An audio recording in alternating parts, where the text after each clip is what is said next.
ndibassa ne nabassa kati sawa zino ndibassa ku stera ya Suuna ye ate wa ku mulimu ani oyo mwala wa reception oyo naye ali lubuto ate lyani ali lubuto Suuna oyo no golaba yateekawo ko embeera ku station yawo nga ne ngumi yali etandise okubanga egenda kwaka ku bakozi abamu ani oyo abakozi balinga basatu nze nkubulira ebintu bino ndambizagala njwanjwa dasinjwanjwa ku oyo mwana wa reception stera ayo lubuto la Suuna Ben ate nga ne namba yali lubuta muzito nga waliwo n'abalala abazito waliwo ne byazaalamu abalongo muli banna ne Suuna otyo Suuna osunya abaana kadi owoku reception obuzibu buvaawo owoku reception waliwo abakozi babano ba mirundi esatu bali awo kubukedde famma nze gambye engumi yali egenda kutabuka nvira kanyama kange sijja kavaako nze yakasookako nze akasiika bakozi ki Suuna Ben y'omu ku bo is the denominator wano yenna nyini yagamba yenna nyini ye bali bamugamba nti ttaka lino liko enkayana naffe ssebo tulinako naffe tulina ekyapa ku ttaka lino kuliko mukwano gwange nnyo Simon omunene we mu kibuga oyo n'okwefu bazifunyako nani ne Suuna bafunya Simon agamba nagamba gwe Suuna olaba guno omubiri nze mbapita Simon omunene we mu kibuga koli nange sebo mu binyanyanyanya sisise ne basiika twetwale baba bagenda okwega malaka bavi ne bataasibwa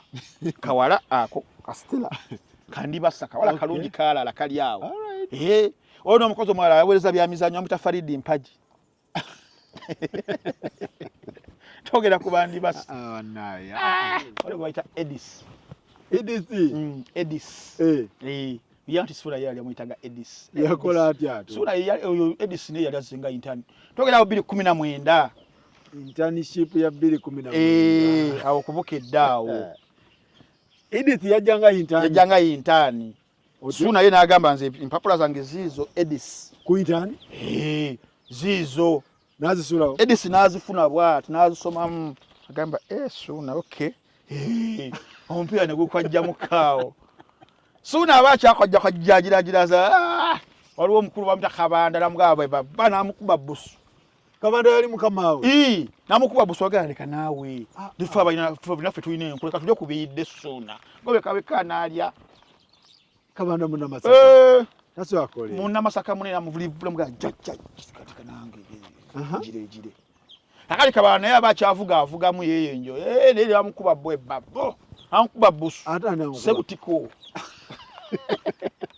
tiyakoma lesebutiko ate yajoga tiyakoma onaba bajja sumbuwa omwana we namusindika ku parliament agasakengayo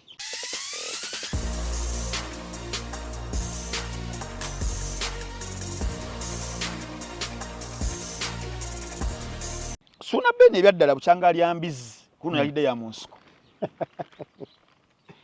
yali ya munsiko kuluno yalidde ya munansasiro okugera ekisodo kyo ku channel yaffe naye okusigira ekifaananyi tikuluno it was a wild pig yali a wild pig sikasika nye binyanyanyanya ebyo nagira n'atabula si yawaka yalidde yawaka teyali yawaka kuba egenda mufuukira kagumba weegoge akabasakazi akajja dda akabasakajja kati of course mu mwezi gwali gwa mukaaga twatula mu nsonga za Suuna Ben okumala wiki ezo satu mugwomukaaga nze ndi mukwano gwa Suuna Ben nnyo ne ttone embaziiri era nafunanga nenga ne Suuna tugenda kukola tutya ng'omukyala atutwala but on the other hand ngate ndi wa mawulire alina okubeera nga balansinga stories zino regardless nti oli mukwano gwange naye alina okubalansinga naddala okusinziira ku bivaayo tubeera nga tugabiza twawuzaamu tugattiriza okufuna ki final answer so we bakyankalana omulundi guli tugenda okuddamu okuwulira nti bazzeewo fena tugamba bane weewaawo kubanga ebyaddala regardless of each and everything omukwano teguzubirwa kkubo guba gulina we guyisizza confrontations zino okulwanagana kuno ndowooza kuli mu maka agasinga kuli mu relationships ezisinga tewaliwo maka gateese ebyaddala naye gaba gatabanguse tunonya nyo solution muddinganye mutya regardless of each and everything that has gone down ebigambiddwa bye mwekoze mutuka ne mubitaya ku mulabba bwe kiri kati ne wano wetwalowooza nti wekyakola ki wekyali kiwedde baddinganye kumbe mukuddingana mu reunion eyo mwe mujjidde bino ebizibu byonna okutuusa olunaku olwaleero first of all okuddingana kwabwe one baddingana naye nga tewaliwo element bayita love baddingana ku nnyondo byali bya nnyondo tewaliwo element eyitiddwa love the ingredient ekirungo ekyo nga ogamba nti emmere yonna yonna gy'ofumbe katugeze muceere oba nva nga temuli ingredient gye bayita munnyo baddingana ku kikudiru kikati one ababiri bona batuka ekiseera nga buli omu alina ekiruubirirwa ekikye kakati mu relationship njaga twawula ebintu bibiri relationship and love relationship nti yiyo weeri naye temuli munnyo love kakati nambwayo yagenda okugigendamu relationship eyo ng'agenda kusecuringa future ojjukira akawulo ke twagenda omukulu n'atugamba amusecuring your future kakati nono yagenda securinga future there was no love future yetya nti ekyali kirwanirwa at the time yali nnyumba baali balwanira nnyumba nambwayo ye kolonya kuvulira byombi nzo okusinziira ku analysis n'engeri gye mbadde ngobereramu ensonga nti tulengera ekyapa kuliko bantu babiri kuzimbiddwako ennyumba staff yali olowooza ogijjukira kakati nambwayo ye agenda okudda mu relationship it wasn't necessarily for love but okusekiwalinga ennyumba eyo abeere nga alina weebegeka ki oluba bibiri Shakibu bye yagamba nti kati ngenda tegeerawo wetuba tuddinganye olumajja aba akozesa munne kakati ne bano nambwayo ne Suuna mu kuddangana mu relationship omu ng'alina ekimupisa okuddayo naye nga si kyeyagalire so nambwayo ne Suuna tewali kyotegeeza yes Suuna on the other hand it was public pressure kubanga ebyaddala mulimu entalo Faruku ze nagamba ezitawangulikika olutalo newembeera mutuufu emirundi 10 omusajja nga lulimu omukazi mulimu omwana mulimu olubuto pregnancy newembeera mutuufu emirundi 1000 sobola wangula lutalo olwo mu public ebyaddala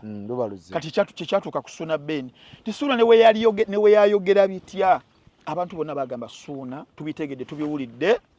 naye omukyala omuzaddemu omwana oba omuzaalamu abaana uyo alina lubuto ali lubuto azimuzito ate mpera ne Stella ali lubuto yes ne Stella ali lubuto ogamba receptionist wabukedde si yaleta akabasa naye abalisa akabasa bangi naye ate oyo yakaleeta nnyo ate ani nabassa ndibassa ne nabassa kati saawa zino ndibassa ku Stella ya Suuna ye ate wa ku mulimu ani oyo mwala wa reception oyo naye ali lubuto ate lyani ali lubuto Suuna oyo nogolaba yateekawo ko embeera ku station yawo nga n'engumi yali etandise okubanga egenda kwaka ku bakozi abamu abakozi balinga basatu nze nkubulira ebintu bino ndambisagala njwanjwa dasi njwanjwa ku oyo omwana wa reception Stella ayo olubuto lwa Suuna Ben ate nga n'ennamba yali lubuto muzito nga waliwo n'abalala abazito waliwo ne byazaalamu abalongo muli banna ne Suuna otyo Suuna osunya abaana owoku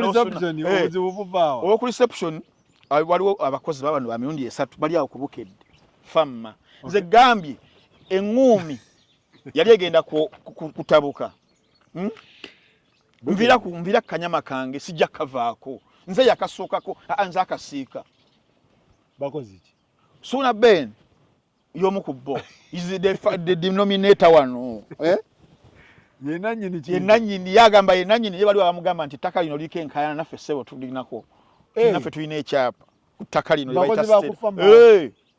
kuliko mukwano gwange nnyo Saimo omunene we mu kibuga oyo n'okwefu bazifunyako nani ne Suuna bafunya Saimo n'agamba n'agamba gwe Suuna olaba guno omubiri nze mbapita Saimo omunene we mu kibuga koli nange ssebo mu binyanyanyanya sisise ne basiika twetwale baba bagenda okwega malaka babi ne bataasibwa kawala ako Stella kandi basa kawala kalungi kalala kali awo oyo n'omukozi omulala yaweereza bya mizanyo amuyita Faridi Mpaji togera ku bandi basa wamuba mugira ba mpozi agala nveyo buvi nedda nze kati nza kubuulira ate waliwo n'omulala gwe bagoba n'okugoba ekibirango kati olutalo luli awo lola station ye problem kati wabali abasajja kati ali lubuto lwani lwa Suuna waliwo bukakafu kugambye ngamba nti waliwo abali bagalo lwani kugambye obukakafu obuliwo twala byange ali lubuto lwani Suuna oli Suuna musunyi kalate nawulidde waliwo gwagendo yanjula oyo naye emikolo gitinta yono ye omukyala mukulu olwo mulala panna waawato bwali yono gundi gwali mukwogerako Nambwayo nti amuleeta bamuleeta nabera nga balambula oyo mulala ate ate Sitera waliwo Nambwayo waliwo Sitera waliwo n'ow'emikolo waliwo abalongo naye Suuna ati Suuna ye musajja njasabiggwe bayita abasajja abaganda bali abatanyigula mu ttoke era awo simufalutinga tugendera ku kiragiro kya jaffe Nadduli nedda yenkola nze nedda sigiwagira musajja ino sajja laata lwakuba obuzibu alina Nambwayo ali lubuto Sitera nayo ngambe ali lubuto yes alina gwagenda okwanjula w'emikolo kati Nalongo anti waliwo we Masaka waliwo n'ow'Embalala bali babiri abalina abalongo Banalongo ate kati omuba mutandise muwaayiriza gwe bayita Suuna omwana ow'e Masaka abo betumanyiiko kati oyo goyogera ow'emikolo ye musuutibwe essaawa zino kuba atambula yandibadde mulamu wani ono mulamu wa Nambwayo kati waliwo kakiriki k'abantu basatu katambula konna Suuna atambulirako wano n'oyo omukyala w'emikolo gwe bagamba w'emikolo ne sisita Kaatiriza eyatuuse n'okugamba Nambwayo nti ng'oggwawo koggwawo ffe tuli mikolo twetala oyo mulala ate yoyo gwegamba gwe batera okulambuza ennyumba ow'emikolo waliwo gwe balambuza ennyumba yoyo ow'emikolo yes era yatuuse ne mu nnyumba ne bamuggulira bulungi n'atunulira Nambwayo gy'asula n'afuluma eno ng'alina sisita wa Suuna Ben n'awanda amalusu pupu nti kiki ojjukira akayimba ka Sebatta kalwa konna kayayimba ne bana abakyala ababiri omu kibuga omulala ow'omukyalo asikamanyi waliwo akakayimba akalimu Sitera yani ono omukyalo Kayaga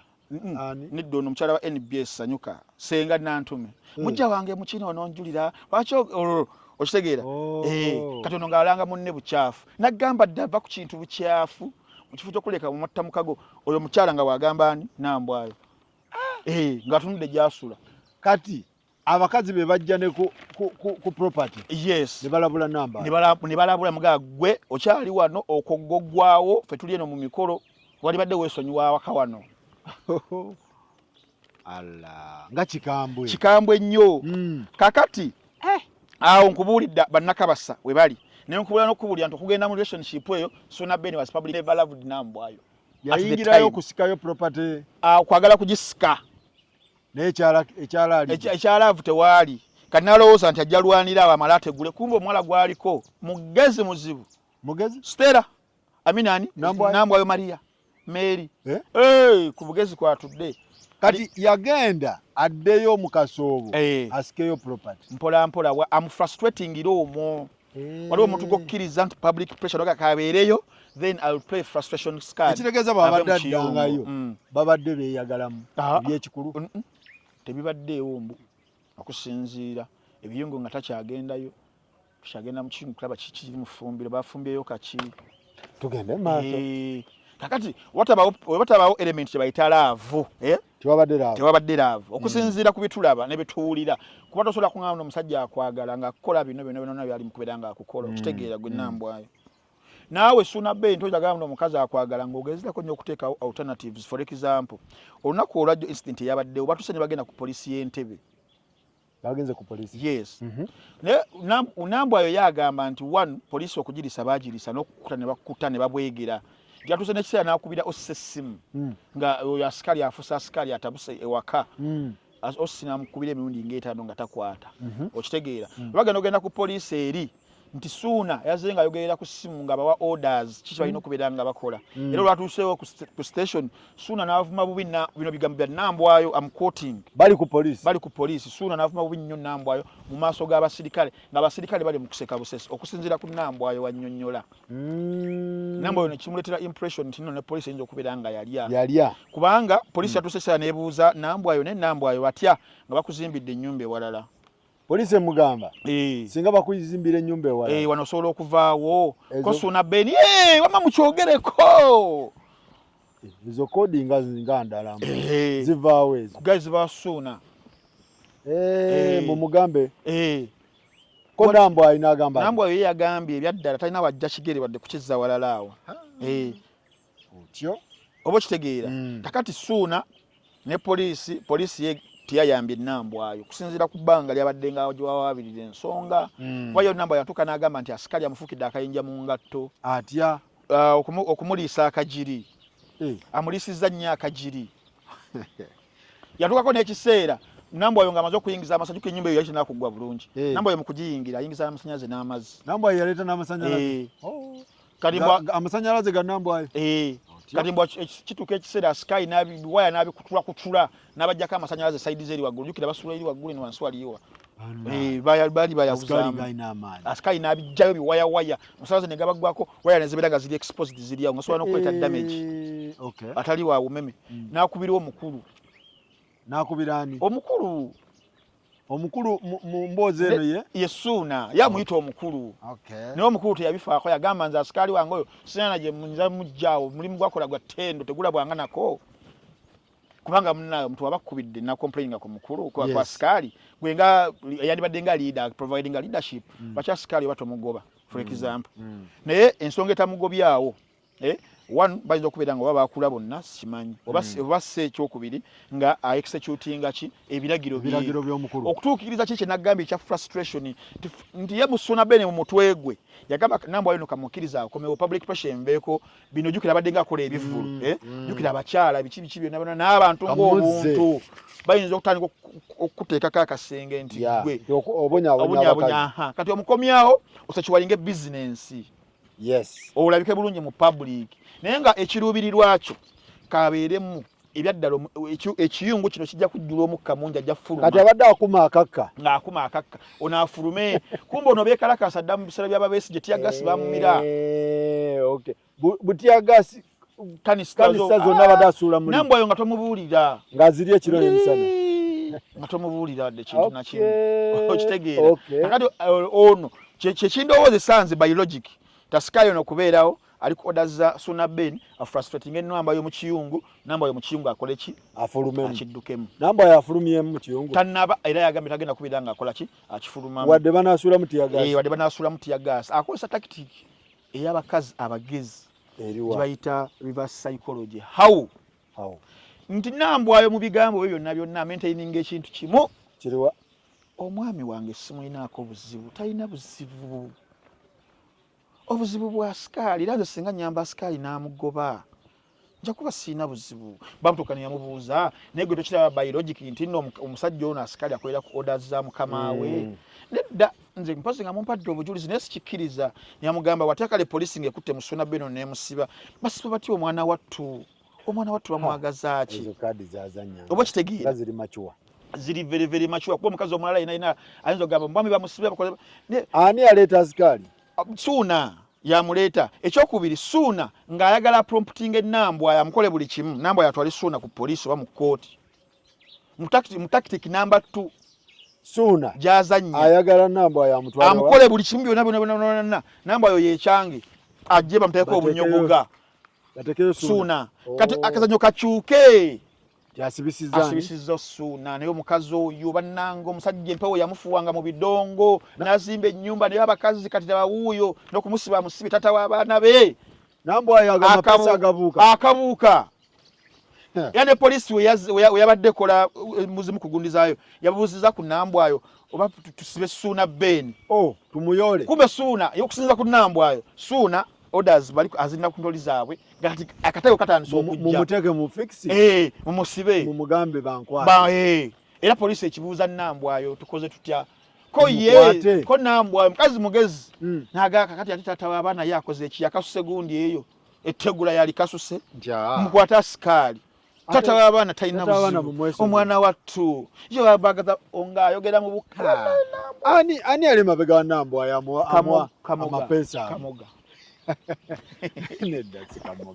kamoga yakoma kubyapa amageza kwagamba inambo yatugamba we are besties, is my best friend kati olabe lye kona omuntu ng'obwongo ngaha osobola ozanyiramu ensobi nyingi suna nakunegula naye omukazi yagaanidde ddala ye kyayagala kimu asikali achenjingibwe teri kwata Suna Ben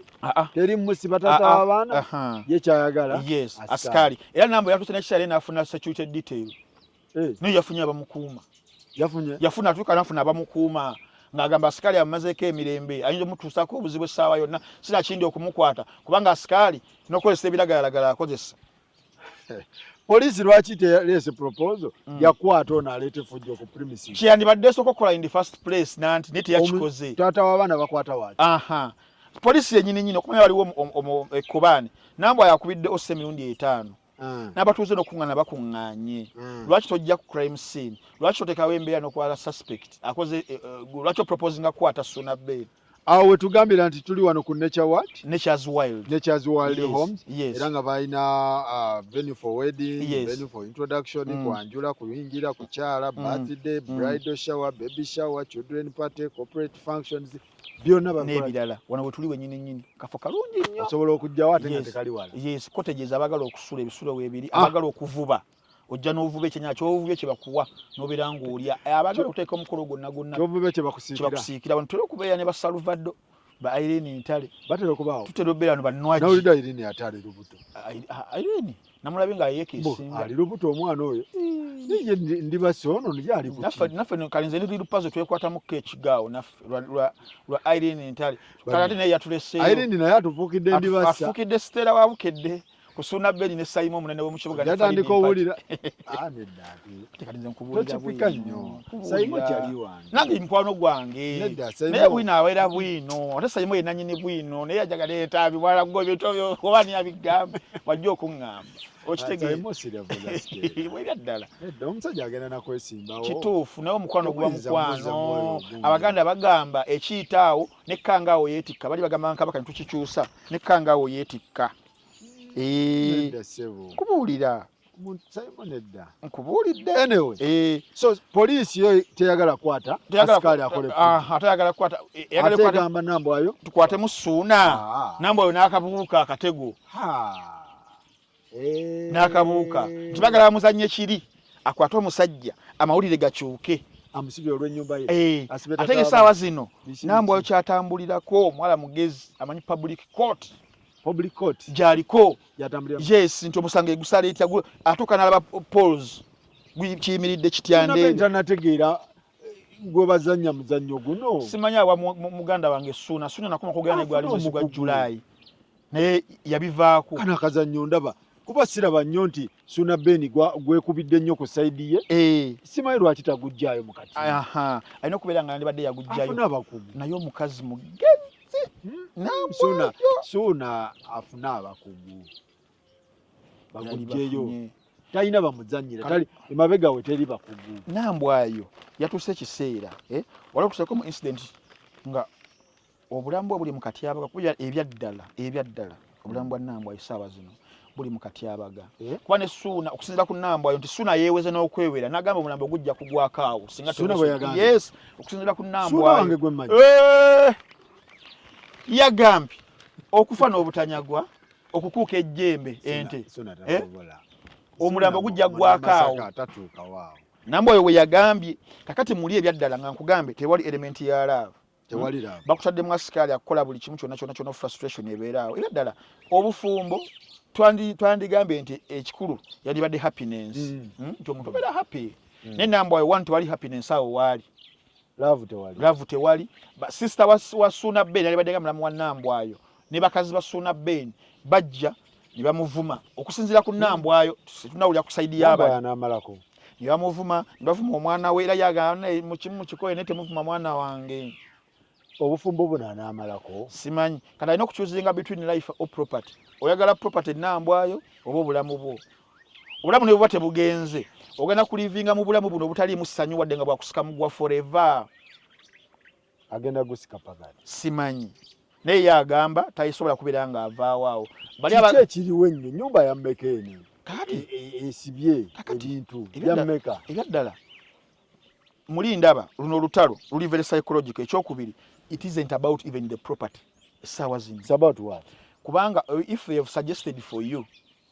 that they are willing even to build for you somewhere osetolinga ove mu luno olutalo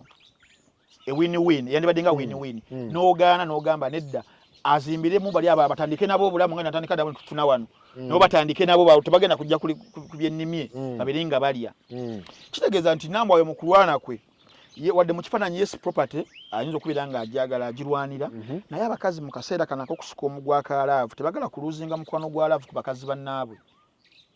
Nambwayo asobola n'okubeera nga mu mutima gwe in hearts of heaven. Naye abakazi mu kaseera k'okusuka omugwa wano ng'olina bajja bonga 6 toyagala kubalekera wini. In fact singa omala n'obawangula bwoti noddamu nessuunawo ate kikuyinza myaka nga 2 nga 3 n'omukoowa. Abakazi that's how they play, that's how they fight. So tayagala gaba wini si bya property naye wini yes kubakyala yalaba bamukoleddeko ejjoogo lingi nnyo n'effujjo ng'ate yalaba alina kinene nnyo kya contributinze ku ekyo kyebagala okuba nga bamuvumirako nga bbaawe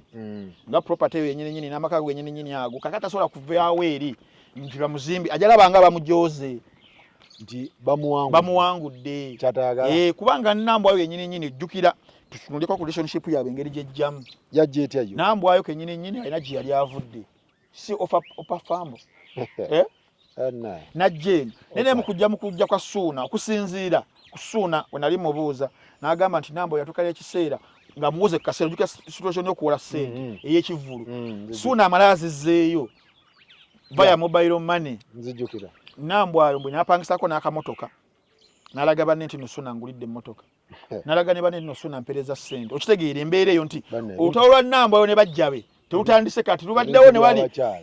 ne wali nti asinga kwagala nza nkoledde ne kino asinga okitegeera kakati tewaliwo mbeera yonna nze nga atunuulira ensonga n'okuzitematema nti Nambwayo agenda mu kaseera kano agenda sakambinga ku pressure alekere bajjabe bamuwangule. Ayagala maliri ayagala wini ayagala kiki kyayagala ayagala maliri 00 kati ali mu kwekuniza jukira Jose Mourinho ne kibaasi kye kati Nambwayo yali ku maliri talumba yali awo at least gugwe 00 oba tunagenda mu bunya tubukube lunaku lulamba kuba tawaayo bbaawe nti naye bbaawe wange bwe buzibu nedda ye muntu yeekuniza yamaliri gamuyisaawo ayitawo ku maliri ayitawo kubanga tugenda okujja mugana amaliri olwedde nga abadde alina goal emu ku 0 katuli mu Champions League bagiyita aggregate home and away kati ali wakaawe ayagala kuzanya 0-0 olwedde ajja ne wini nti wano property eno ayinako initiative ebipapula biraga nti bagiriko nani ne Ssuuna yewini yajja nayo kati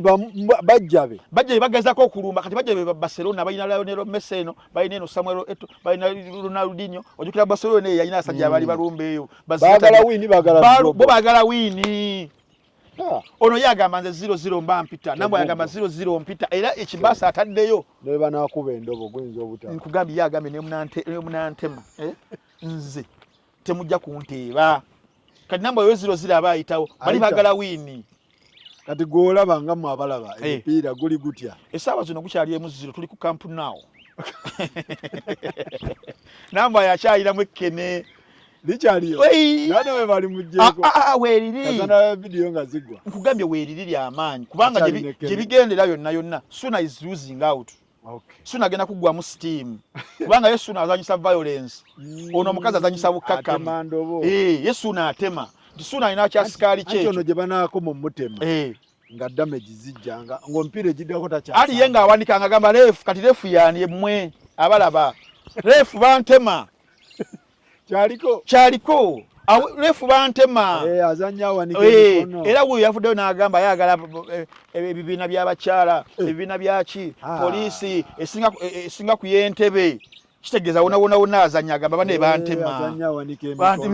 refa ali muliwa. Ate oli agamba nedda tetunakutema. Agamba tetunakutema. Kali onojukira abadde ina Howard Webb. Suna Ben. Howard Webb alina makasati munda ka Suna Ben. Kasi bagambe twagala refa ali mulala. Okay. Polisi Entebbe nedda givemu. Tugende ku polisi enyinyi ya Uganda je encourage. So that is how Nambwayo is playing the ball. Ne Nambwayo amulie mabega wa ayina obwongo. Kye Gambia alina Guardiola emabega. Tik-tak. Coach we. Tik-tak. Coach wa Nambwayo. Now ategeera ina coach wobani bukedde eno yo abantu baayo bana abatumazeeko esso egundi yeegamba ki ayo bukedde nga yo egaba naye abantu bano balina abakulira manager wa erinnya lya bukedde oba Vision Group bino ebintu byo tebigikwatako anti abaganda bagamba etuuza abantu baayo abaganda bagamba ensibambi edibya mutere nti in the first place companies zonna ziba ne policies zaazo kakati polisi ya bukedde mu ekyo teyakikuonako nti abakozi baffe bagenze mu ssaga zibeweebuula naffe ne zitutwaliramu kiri fine that si bwe kityo naye mulimu stations ezimu zezimanyiiko NMG okwekwana wemwekwana nga muli babiri nga mukola awo omu avaawo NMG temwekwanirawo nga muli babiri mu relationship omu avaawo tebakkiriza ne companies endala zonna zinanyo polisi eyo temwekwana mba mwekwanye ekkiriza okwesa empiki yes mba mwekwanye nga tekibeereka mwewasa empeta tuba tulina abantu abali official kati bikubojjerera Vision Group bigikwatako ebintu by'abano tebigikwata Vision saba zino nti siga basobola okwamendinga ekyo bali kikoze esaawa zino kyagiridde dda bukedde kyekiganje kiremeredde bukedde nti bukedde esaawa zino nti emigozo bano gy'abano kali nkubuulidde nti kyayi bali bagenda kweyokya kyayi bali abasajja abasatu bazanyira ku sigiri okiraba amawulire Suna Ben owa bukedde gundi owa bukedde era tugakuba tugateeka ku bukedde ku Vision Group yo bukedde Vision Group tebigikwatako bigikwatako naye kakati mu kaseera kano nga ne TVs ezisinga zirwanira kye bayita viewership esobola okuweevinga negamba tugwagala awo gubeerawo tolaba show eri ku Pearl Magic gye bayita Kampala Cream ekyaliyo gyeri kakati Kampala Cream ye erina ku script nti esaawa zino like asobola okujja n'avumaani kino ekiwala bambi kyetandira ebirikundi ebyo n'abalabye beevuma script ewedde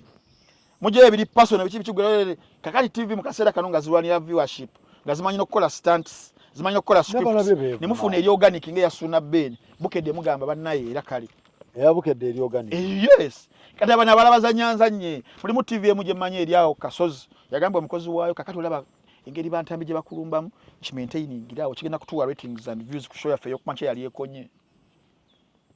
ekyo baba bamukkiriza n'abyogera omanyi otsange olaba tse wano akati abo ba YouTube batula mu butsi batudzako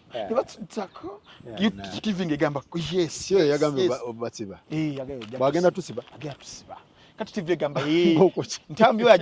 oyo twamulinda dda singa azigiza n'akyogerako nti no omwana wa ekitegeeza bino ebyaffe biyambako mainstream abamu yo ezimu ezitalina policies ezo manyi mulimu TVs ezimu olaba national media eyo mulimu managements ezimu za network nga it isn't about viewership for today it is about sustaining viewership for a long time kyeriko so babera nnyo ku values tubirivingira muki mulimu ne bana abalala nga yo pressure ya amaanyi advertisers badduka mutemuyina ratings temuyina views ziri ku bantambi kakati balina okukozesa abakozi baabwe ng'empiki babazanyira omuzannyo kati kitegeeza Vision Group yegwagalaawo gugikolera kuba guli organic gugikolera tesobola naguzikiza tesobola gubeera bate nakubayo wadde ka front page mugataliiko muganda wange crisis meeting aba yatudde dda suspension ziba zayingiddewo dda tosobola kunnimba muno mwagana kulwanira ku mulimu kuba yo fight yali egenda beera ku mulimu ku reception wenyini ng'oyingira kyokka kati olumu ffe bamanya tukyaza oze kwogera ku byabufuzi ogera ku abasajja abakulu bagala kwegwa mu biraka lwa muwala tugamba nekiki kino ekiri wano okitegeera anyway kale so kati kitegeeza nti Nambwayo ayagala ki Nambwayo kyasinga okwagala essaawa zino ayagala afune wiini ye emubere mu kabada wiini kuki ku property ku musajja ku bintu bisatu omusajja we wadde alina ebizibu byonna byalina naye tali willing kumuluuzinga kubanga ne mu nfuna ye walaba nga yateekangamu so omusajja akyamwagala akyamwagala but tewali love mu relationship byanjawulo tubyawule kyotayagala okyagaza ki kugambye kati saawa zino mulimu elements naleezezzeemu wanu bajja bange nti otayagala waki omutana agenda yagundi yakyogedde atakwagala oba omulaba oba lava eganye gite ebintu bite ninambwa yagamba esobola kubeera nga gita so nambwa ayagala omusajja akyamwagala wadde kyemulimu lava ekyokubiri property ayagalawo era wedde agamba nze najja wano naleetawo tulo saagala buno mutunde ennyumba sijja kufuuka mubbi so option y'okumuzimbira watagiriko tajagala bazimbire balala option y'okutunda erieta because wano ndabawo obuugi obuli ku siga ani n'okutunda yagambye tayagala ssente ajja kufuuka omubbi property yeweeri era abadde nga agicontributingako n'agamba n'okugamba yatuuka ekiseera n'ayita n'amadirisa bagire n'ayita abapima bapima amadirisa tugateekemu kyasikayi ne kigaasa nambwayi ayagala musajja na property na butaluzinga teri kutunda na butaluzinga eri bajjabe omusanvu ye bali musanvu kuba waliwo gwe saggambye waliwo bayita edis yanti suula ye yali amuyitaga edis yakola atya suula oyo edis naye yali azinga intani togerawo 2019 internship ya 2019 awo kubukedde awo edith yajjanga intani suuna ye n'agamba nze empapula zange ziizo edis ku intani ziizo nazisulawo edis n'azifuna bwati n'azisomamu agamba suuna okay omupiira ne gukwajjamu kaawo suuna aba akyakwajjakajjagiragiraza waliwo omukulu bamuyita kabanda namugaba banamukuba busu kabanda yali mukama we namukuba busu agala leka naawe naffe tulina enkulu ka tujja kubiyidde suuna ngobe kabeka n'alya kabanda munnamasaka munnamasaka munene amuvulivula mugala jjajjakatika nange gire akali kabanda naye aba akyavugavugamu yeyenjo naye bamukuba bwebabo amukuba busu sebutiko teyakoma sebutiko ate yajoga teyakomawo n'aba bantu bajja sumbuwa omwana we n'amusindika ku parliament agasakengayo aga leediyo naye mujjawo amawulire ffe ba custodian of information wano mu ggwanga kati kabanda bamugoba akyali yavaayo kati sebutiko n'amukola ta n'agamba ate kabanda vaayo nange vaayo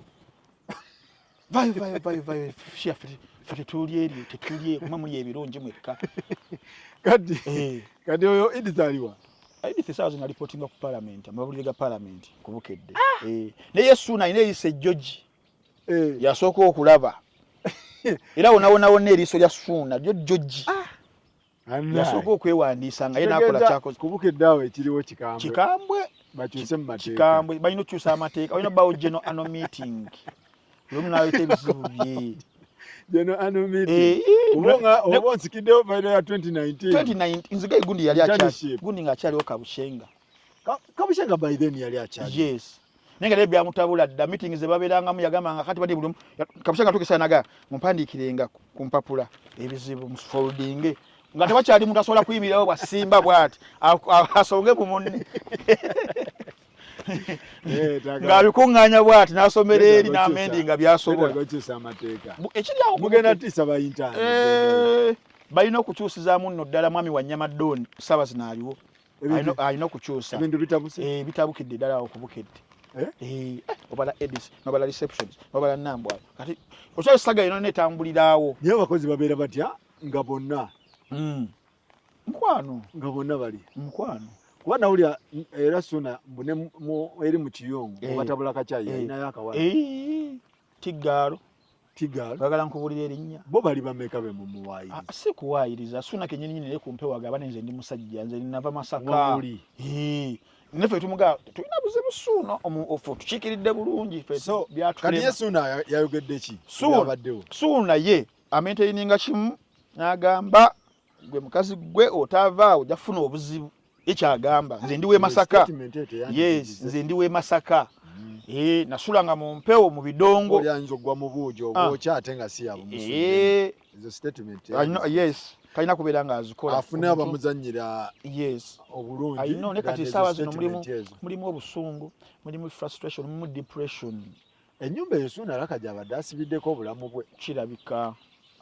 Tezimbika kutuusikaawo. Era Ssuuna ambi credit ogimuwa whichever. You feel for him anyway. You feel for him, but sawa zino muzanyo nga we guli. You can lose it all. You can lose each and everything. No mulimu gobadde ofunirako ssente ezo. Ozanya kadi obinambwa yeno. Aweda alina wini mu public court. Kigenda kufiriza kati for example Ssuuna abadde nga mukama abadde yamuyamba. Nga neziba ze endorsement so abazibadde nga zijja. Ositegeera. Zibadde nga zijja nga mpitirivu. Naye kati oli mu companies zitunulira nnyo. Ebibeerawo bigamba tujja kudiringa na brand ye tujjako bujjate bantu.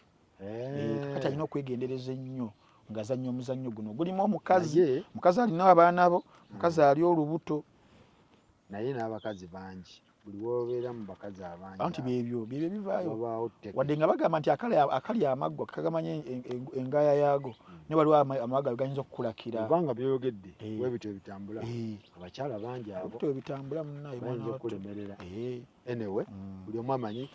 katubasabire nze bombi bantu bange Kenzo yabadde ki? Edirisa Musuuza fayiro ye eriwa musajja wange. Nawulidde ekyabadde aluwa. Ekyabadde aluwa. What happened? Sho yabadde genda okubeera yaluwa ku lunaku olw'omukaaga. Negwamu kigoye weezinge. Abantu ne beekuba ebikonde. Abantu ne baasayasa ebintu. Properties ne zibeera lost. Eziri mu ssente ne ssente. What? What happened? Ekisooka waliwo promoter amuyita Steven. Apita Steven Music. He's a promoter. Era ina agency bagita Steven Music and Marketing Agency. Yagamba because nze njagala nnyo okuleta bwino okusinziira kuba byogedde. Ye kenyini mu kwogera kwe alina we yabadde ayogera mu quotinga. N'agamba nti yapangisa Eddie Kenzo ng'ennaku bakole shows ezaali ziwerako. In fact bamanyigana mu 2014 so bade balina enkwatagana ki eyebbanga. Kakati atuuka n'amupangisa bakole Eddie Kenzo Carnival tour. Okay. Nakwata obukadde ana mu 5 n'abumuwa bakole nga kuliko shows 2 eyaruwa ne Paida milioni 45. Nakwata milioni 15 namugamba tugenda kukola ne ya Ajumani nkwaleko 15 then tuberenga tugabana omulyango tugabana n'omulyango yalinga goodwill 15 partnership eyo. Naye Steven yagamba nti the evil and greedy management of Eddie Kenzo yajja ne taking over omulyango ku show ne ya Ajumani era ne bakollecting obukadana yali yamusasula obano okuyingira ate booking baagala kandi ekyebuuza oba si kyekyo nga waliwo ekitaterera mu bulungi kuba oba omaze okubookinga omusajja obukadana mu 5 booking ebayiyo ina kubeera nga yiyo because oba omaze okubeera nga omujjamu naye yo n'agamba kwe kumuyita greedy evil greedy tekyamumalira n'ajja ne ku mulyango ne bajjawo ababe abantu bangi mbu ne bajjawo ababe bo ne babeera nga bagenda okubeera nga basolooza era ne bakunganyawo obukadde bwalyana kakati ate n'amulekera amabanja promoter yali amusasudde ana mu 5 ate Kenzo ne management ne bakomawo mu booking ne bakomawo mu booking ngate basolooza kati nekye yeebuuza ninga ate bamulekedde amabanja kati ekyo kyabeerawo ku show ya Ajumani kati kwene yaluwa yaleese ebizibu n'ayita meeting mangu we bagwa mu booking ya Ajumani yes promoter n'abayita kakati mu kubayita ne batasiikinga kubeera nga bamuwuliriza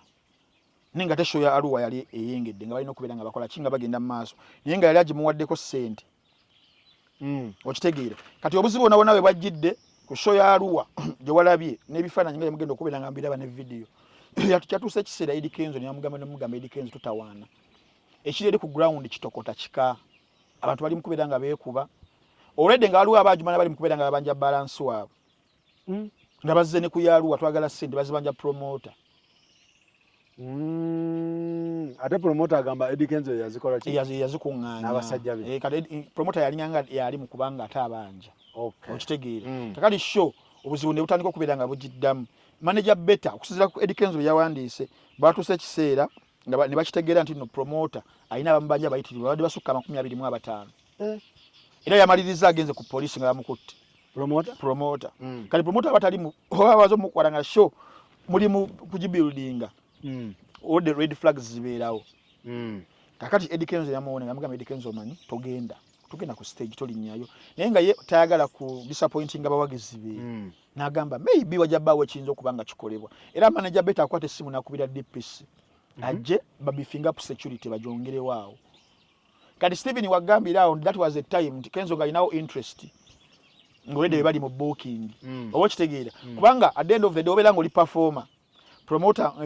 omazo bitegeera abambanja banji eno vegetarians okubanga jijja why would you insist on performing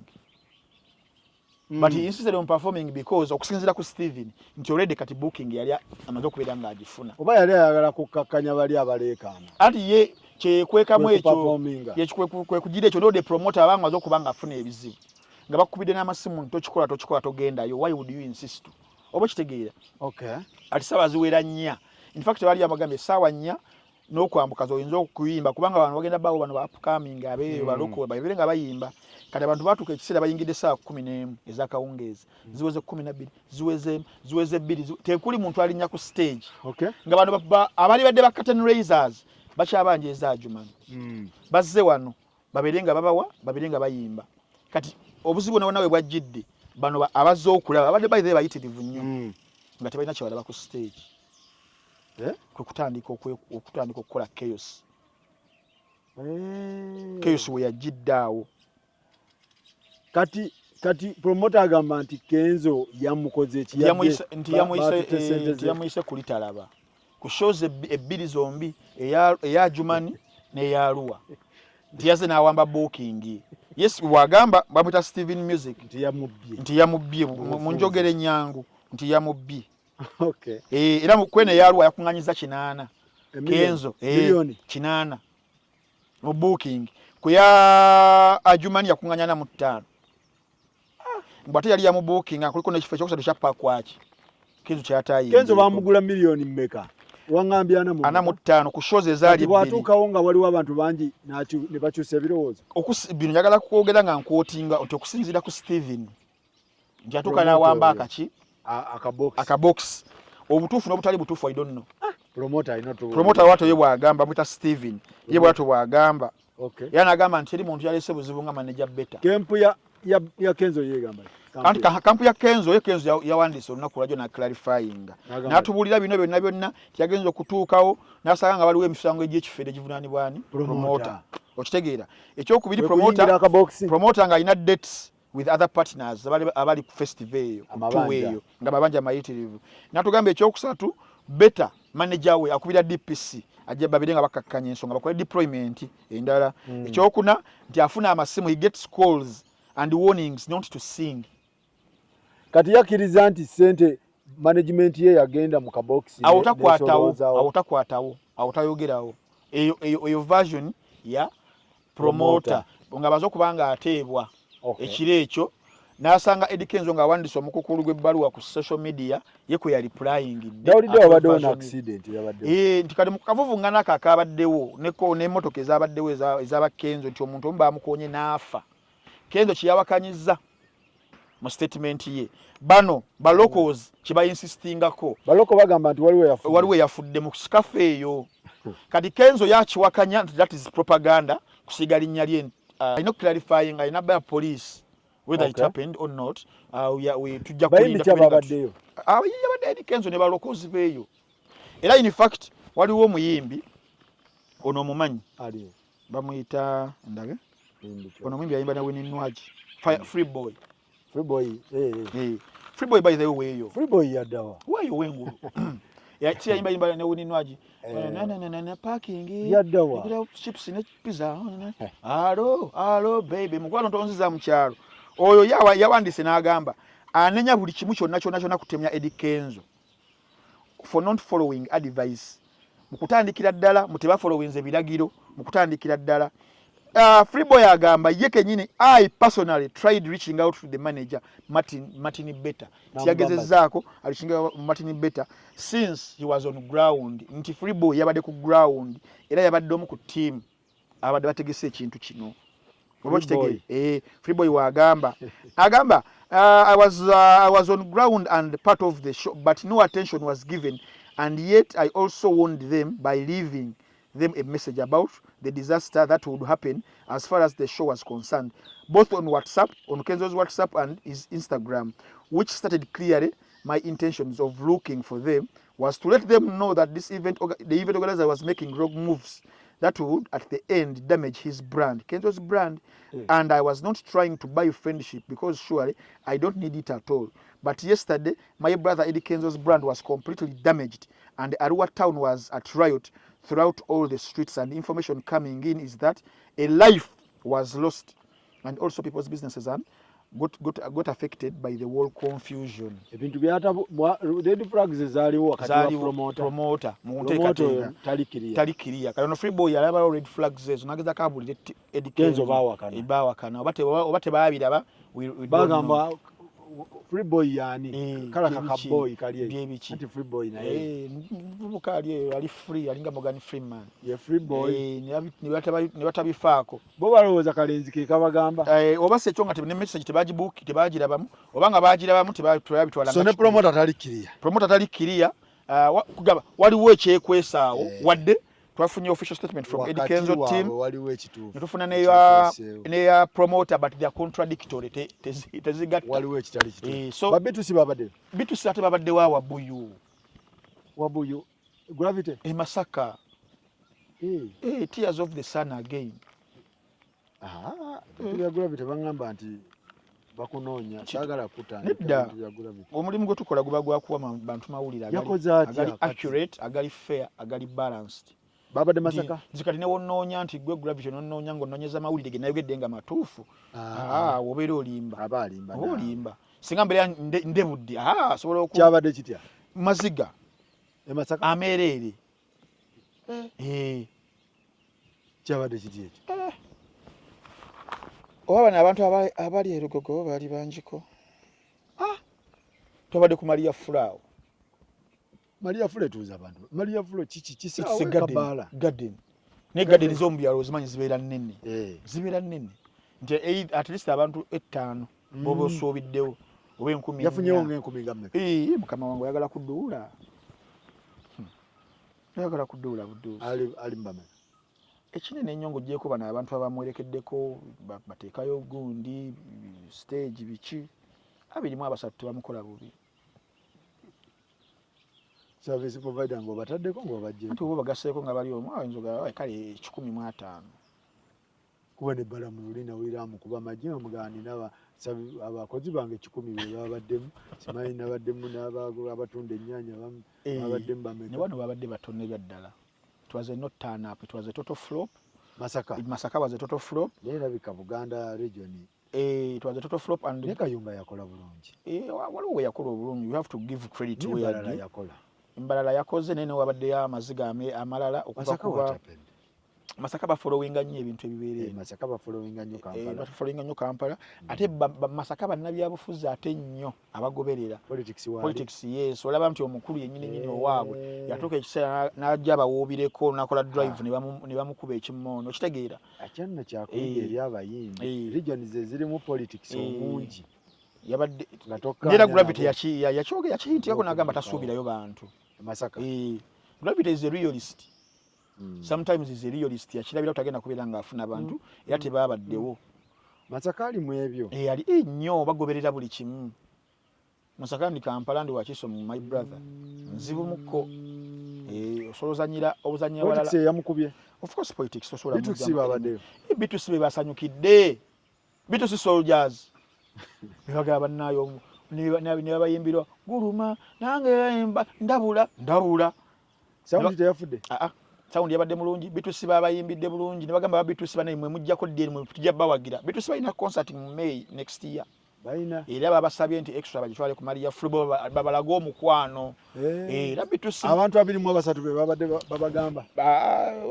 abo era nga bakiikirira bali abalala nti kati bali tugenda bagamba nti ate mwe bitusi artist mwe muyimba okay so 23 bagenda twala message batwalire bali abalala nti bane bitusi tujje tubawagire naye Gravity omutujju kyaganye naye tuwa yagimaliriza kati sawa zino olaba amagezi gempa Gravity omutujju Gravity Bedal is a very hard-working man. Very hard-working young man, very ambitious. And no one is trying to pull him down. Mu equation. No one is trying to pull him down. I think it is just Gravity singa yatandika nga tannayingira cricket. N'atandika ezo gundi n'azifuula nga activation. N'atandikira eyo bw'ati. Yandigenza okujja e Kampala ndowooza nga bikyuseemu. Laba kati ba promoters abasinga baba bagala ekifaananyi kiri wano e Kampala. Kuba olaga n'ogenda e Kayunga n'oba kubawo otyo. Katonda akola launch ya wano. N'ogenda embala n'obalaga crowd ye. Ogenda okujja e Kampala nga bakoonyeemu. Kituufu. Naye wano we waleeta obuzibu. Naye era Gravity abadde nga ayimba byalo. Babadde nga abantu bajja. Abadde nga abiyimba. Kati mugezaako okukola kino. Kuyamba tukirize tugani yakoleramu ensobi. Manyi sometimes otuka no you acknowledge no gamba wawe nakoledde ensobi mbere nga nkola ki mbere nga njitereeza okitegeera so abere wali mode gyoteka mu bayita self actualization no manyi ensobi zokoledde abantu. I believe Gravity achina future ahead achina future ahead muyimbi wa amaanyi nnyo asobola okubeera bisobola okumuddira mu favor ye. Ne next year ne Kampala nakuba ne wakola ki ne wawuma nga webadde wawume wabanga batambuza ku TikTok. Agambye eki? Agambye atya? Nzo nampulira nfa. No moyo. Bujamu omukwateko ku bbeere. Ewe bbeere ate. Kati bakaji. Agambye atya? Nawulira afa. Yali abyogerera wewe. Ati press conference yakuba luli yakola luli nga akawa. Agambye atya mbwe nawulira afa. Abana ba TikTok bondi yakatuddemu musajjawo Miki yakatudde. Miki yabadanzisi. Miki Gravity akunoonya. Ojja tege. Miki yakatudde. Namulabye nga akatudde. In fact nakadawnloading nze wano. Nakadawnloading. Gambia nje nawulira afa. Jangu omukwate kakomwoyo. Agambye njole bbeera ate yotowana lyakoze kabi kyamazima bagatta jatumalirize musajja wange balinayo omwana yazeeyo ku ssomero champion ogudo yazeeyo kanso wange yamuzuzaayo champion kitegeeza yaviirayo eri yavaayo kanso wange era kanso nkweyanziza nnyo omutima kanso luyimba nalukola yamuzizaayo ku ssomero abeere ng'asoma paka wana kanso waba ayimiridde mu nsonga jamuggusa paka yonna omwana because omwana alina passion y'okusoma kanso kasala kiyimiridde mu nalukola mumanyi budo alikawempe kati alikawempe bamufunidde essomero eyo nze kanso olaba yeewaayo n'agamba nti amijja kukuwolereza ku musango gonna nalukola kuwe ate nsene nanizijjawo ezipangisa nalukola ezimusasula kigeza nalukola gwe gwoliko oyo kanso wange number 1 era guli omusango gwe bali bampawa bidogo okulebula koti neragira ntambibwa muli sinafuna kanso tebanasasula sente zange bukadde 17 yazizayo gudo aberenga asoma ojjo muve mukyazeeko kanso atubulire kigenda mateeka amateeka gatambula alina wasonga nawulidde alina gyatadde akagalo oyo kanso sewe bakatemeko kanso muntu munankyuka mfunira ajja nnyonnyole nawulidde alina wasonga ndowooza akagalo bayinza okukatemako katulabe tomanya katomanya junior ali atya junior kivijje junior mukwano gwange junior sister tamale kasuku whatever happened naye kyannaku bonna bakwano bange mukwano gwaffe kasuku mukwano kugaba tuli ba Luganda in fact n'omukwano kitonomu tuli ba Luganda naye embeera yaliwo wiiki ewedde. Those are some of the moments eziri regrettable kati tukoze okubanga mujjusa olumu inachua time first of all fa abantu nga ffe tulina okuunderstandinga junior situation gyali mu ssaawa zino junior nti muzeeyi yakafa okitegeera ebyaddala fena stress etuhitinga differently nti junior mulaba mu kamera kubeera nga maybe aseka akola jokes akola live naye deep inside ayinza okuba nga waliwo ekintu ekiri mu kubanga kimulya oba kitegeera so nga waliwo omuntu obeera nga oli easily triggered ng'ekintu kisobola okubeerawo no gaslighting botyo situation maybe ntagihandling nga olina kuba nga ogihandling n'oyogera by'oyogedde nga maybe biyinza oba tebidyawo awo naye ng'obyogedde olwaki oli mu kubeera ng'oyitamu so kyensaba ffe ng'abantu naddala ffe mikwano gye abamwetoolodde tufe okuba nga tumuwa ssaala tumuwa kwagala tetumujajinga ku byayogedde mu kaseera kano just kutegeera mbeera gy'alimu I believe with time embeera ejja kuddawo tewali muntu ayagala Junior nga Kasuku ekyo nkimanyi teri muntu ayagala Junior nga Kasuku ku bye bayiseemu ebiyitirivu tewala nti ensonga we zaabaddeewo Kasuku yagambye nedda kankireka muleke omwana oyo kijja kuyita it will pass omuntu omulala yandibadde amwambalirawo ate ebyalivuddeyo tebyalibadde ki okizannya macuwa ng'ogwe baalekera ng'omukuza baakulekera okuza omwana oyo so omwana asobya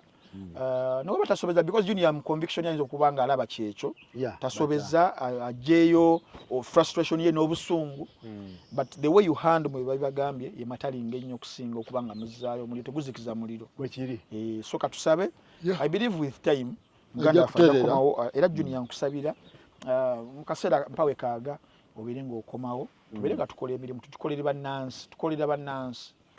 Junior y'omu ku bantu abasinga okwagalwa yomu ku bantu abasinga okulabwa abantu bamwagala nnyo Junior just realize that nti abantu ebyaddala bakwagala all right so embeera bwetyo bwekityo bwekitambula ndowooza tetugenda kusukkawo tugenda kusukkawo okujjako okujjukiza abantu sijja kwerabira sola vaano nga sijjukiza abantu mu kutu gwaffe bayita www.munowatch.com